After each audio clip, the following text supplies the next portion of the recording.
సుగాలి ప్రీతి. ఈ సుగాలి ప్రీతి అనేటువంటి ఈ చిన్న పాప పైన 2017 ఆ సమయంలో టీడీపీ కూటమి ప్రభుత్వం అధికారంలో ఉంది. ఆ రోజు Janasena party, BJP, TDP party 2014-19 దాకా అధికారం ఉంది. అదే సందర్భంలో ఈ పాప మీద హత్యాయత్నం చేసి చంపేసి ఉరివేయడం జరిగింది.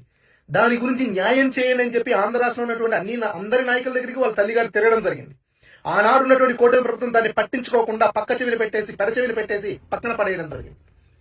ఏమాత్రం ఆ తల్లి ఘోషను పట్టించుకోకుండా, ఏమాత్రం వినకుండా, అసలుకి ఆమెకి కనీసం కలవడానికి చెప్పుకోవడానికి అవకాశం కూడా ఆనాటి ప్రభుత్వంలో ఇవ్వలేదు. తరువాత 2019లో జగన్మోహన్ రెడ్డి గారు అధికారంలోకి వచ్చినటువంటి మొదటి 7 నెలల లోపే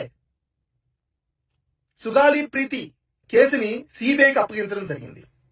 ఆనాడు సిబిఐకి అప్పగించిన తర్వాత ఇదే మిస్టర్ పవన్ కళ్యాణ్ గారు దయచేసి గమనించండి, వినండి మీ చెవులతో. ఆనాడు 2019-20 మధ్యలో జగన్మోహన్ రెడ్డి అధికారంలోకి వచ్చిన తర్వాత మొదటి 7 నెలల్లోనే సిబిఐకి సుగాలి ప్రీతి కేసు విషయాన్ని అప్పగించిన తర్వాత ఇది జనసేన విజయం అని చెప్పి మీరే ట్విట్టర్ లో ట్వీట్లు చేసి మీకు మీరే విజయం సాధించామని చెప్పి చప్పట్లు కొట్టుకొని ఇచ్చేశారే. ఇదే సుగాలి ప్రీతి విషయంలో ఆనాడు జగన్మోహన్ రెడ్డి గారి మీద, ఆనాడు ఉన్నటువంటి ప్రభుత్వంలో కొనసాగుతున్న టైంలో మీరు ఎన్నోసార్లు జగన్మోహన్ రెడ్డి గారి మీద నిందలు, జగన్మోహన్ రెడ్డి గారు న్యాయం చేయడంలో, జగన్మోహన్ రెడ్డి కేసు విచారణలో ముందుకు తీసుకెళ్లని చెప్పి జగన్మోహన్ రెడ్డి గారి మీద నానా నిందలు, నానా యాగి చేశారే.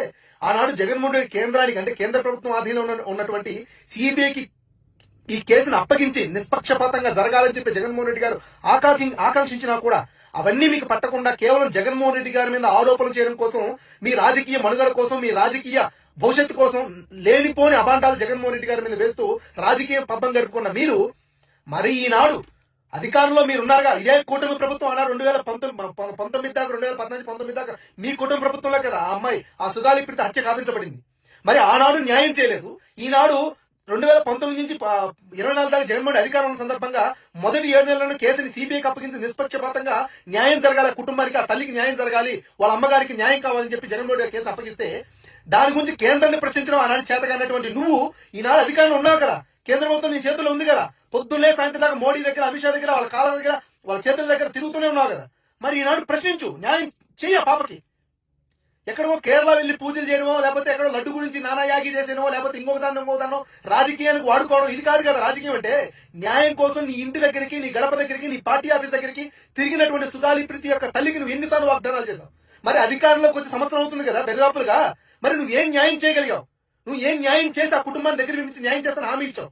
ఈనాటి వరకు ఆ కేసు గురించి ఎంతవరకు సమాచారం రాబట్టగలిగా, ఎంతవరకు న్యాయం చేయడానికి ముందుకు తీసుకెళ్ళగలవు కేసుని? ఇవేం పట్టవు మీకు, న్యాయం చేయరు.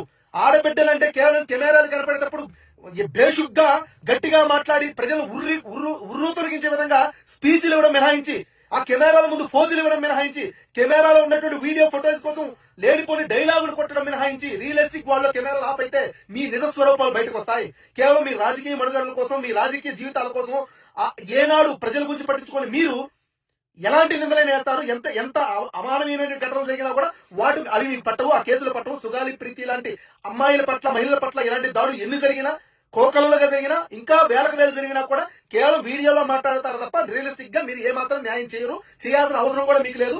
కేవలం కాషాయ వస్త్రాలు వేసుకొని బీజేపీని సాటిస్ఫై చేస్తూ రాజకీయ జీవితం కోసం, మీ పార్టీ భవిష్యత్తు కోసం ఒకరి కాళ్ళ దగ్గర, ఒకరి మోచేతి నిదాత పథకాలు తప్పే నిజాయితీగా ఆ పాపకి కానీ, మహిళలకు కానీ న్యాయం చేసే విధంగా నిజాయితీగా మాట మీద నిలబడి మీకు ఆ సుగాలి ప్రీతి తల్లి మీ దగ్గరికి ఎన్నిసార్లు వచ్చింది చెప్పండి. ఆ తల్లికి ఏమండి, రాజకీయాలకు మేము వచ్చింది కేవలం వీడియో ఫోటోస్ కోసమేనండి. మీలాంటి మహిళలు వచ్చినప్పుడు మేము కేవలం వీడియో ఫోటోలు ఇచ్చి 4 డైలాగులు కొడతామండి. దాని తర్వాత మేము అధికారంలోకి వచ్చినా, లేకపోతే నిజంగా మీ కూతురికి న్యాయం చేసే స్థితి మా దగ్గర ఉన్న, ఆ ప్రభుత్వం మా చేతిలో ఉన్న, మేము న్యాయం చేయండి. మేము కేవలం సోది మాటలు చెప్పి, సొల్లు కబులు చెప్పుకుంటూ రాజకీయ పప్పులు గడుపుకుంటామని చెప్పండి సార్. వాళ్ళకి అర్థమవుతుంది కదా. ఈనాడు మీ ప్రభుత్వంలో ఉన్నటువంటి వాళ్ళు కూడా మహిళల్ని ఏ రకంగా చేస్తున్నారో ఒక కిరణ్ లాంటి లాంటి వ్యక్తులు చూస్తున్నాం కదా.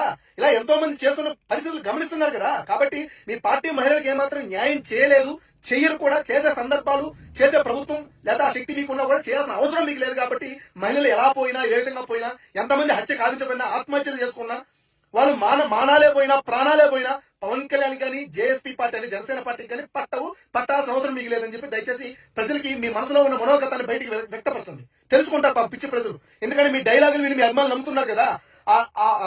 ఆ వీడియో ఫుటేజ్ వెనక కెమెరా ఆఫ్ అయిన తర్వాత మీకు వచ్చే రియలిస్టిక్ నిజమైనటువంటి మీ నిజ స్వరూపాన్ని ప్రజల ముందు ఒకసారి వ్యక్తపరచండి. మీరేంటో తెలుసుకుంటారు ప్రజలు ఎప్పటికైనా.